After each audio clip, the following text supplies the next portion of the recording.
Selamat pagi, perkenalkan nama saya Kesya Clarita Harimisa, NPM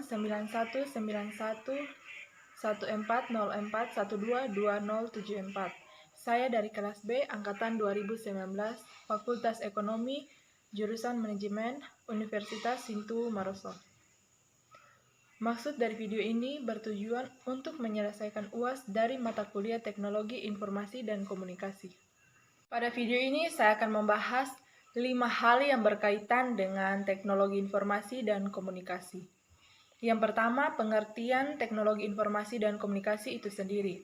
Yang kedua, faktor-faktor penentu keberhasilan TIK.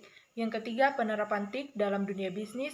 Yang keempat, penjelasan apakah UMKM Poso bisa mengimplementasikan TIK dalam bisnisnya. Dan yang terakhir adalah hal-hal penting yang sudah dipelajari pada mata kuliah ini. Sekarang kita akan membahas poin yang pertama, yaitu pengertian teknologi informasi dan komunikasi. Teknologi informasi dan komunikasi dalam bahasa Inggris disebut Information and Communication Technology atau bisa disingkat dengan ICT. Sebelum memahami pengertian teknologi informasi dan komunikasi, kita harus memahami pengertian masing-masing istilah teknologi informasi dan komunikasi secara terpisah. Menurut KBBI, ada dua pengertian teknologi, yaitu yang pertama, teknologi adalah metode ilmiah untuk mencapai tujuan praktis atau ilmu pengetahuan terapan.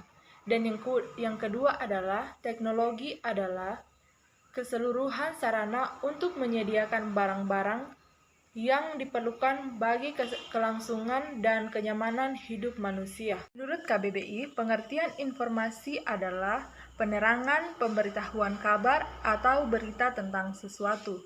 Menurut KBBI, pengertian komunikasi adalah pengiriman dan penerimaan pesan atau berita antara dua orang atau lebih sehingga pesan yang dimaksud dapat dipahami. Komunikasi juga berarti hubungan atau kontak.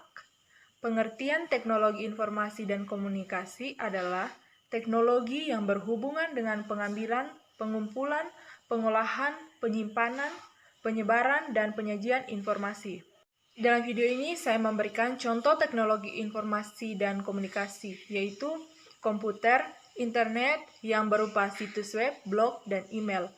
Teknologi siaran langsung bisa berupa radio, televisi, dan webcasting.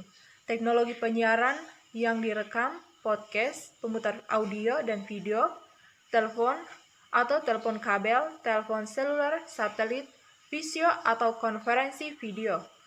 Kita masuk pada poin yang kedua, yaitu faktor-faktor penentu keberhasilan TIK. Yang pertama, pesan yang mudah dipahami. Dua, persepsi positif. Ketiga, percaya diri. Keempat, tingkat kedekatan komunikator dan komunikan. Yang kelima, tidak adanya gangguan komunikasi. Dan yang terakhir adalah penggunaan bahasa yang sama. Pembahasan yang ketiga yaitu penerapan TIK dalam dunia bisnis.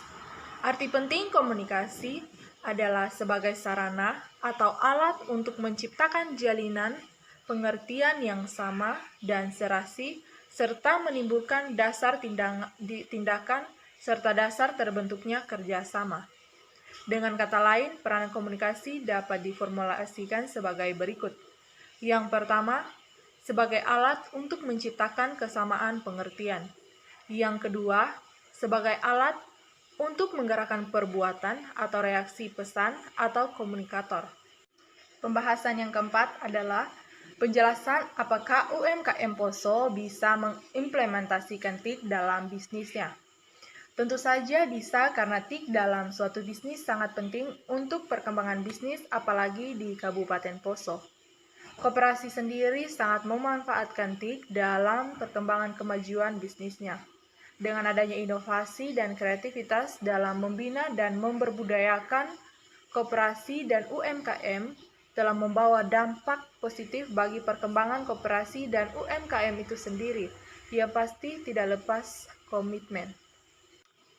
Sekarang masuk pada pembahasan yang terakhir, yaitu hal-hal penting yang sudah dipelajari pada mata kuliah ini.